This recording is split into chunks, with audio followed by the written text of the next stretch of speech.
How to sign in PDF Filler.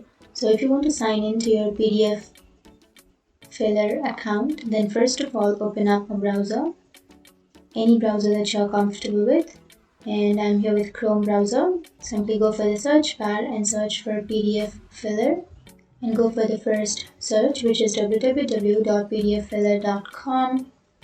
And here you can go for the upper right corner, which has that login option. Click on login.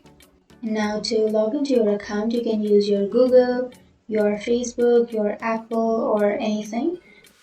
But I'll be choosing my email address. So enter your email address here and then your password here on the next blank.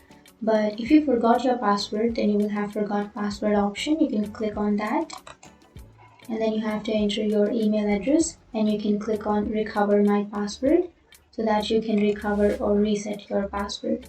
But I remember my password, so I'll be entering my password, and then you can click on don't remember me if you don't want to save your account. But if you want to save your account, then unclick it and then click on login. And that's it. That's how you log into your PDF Filler account.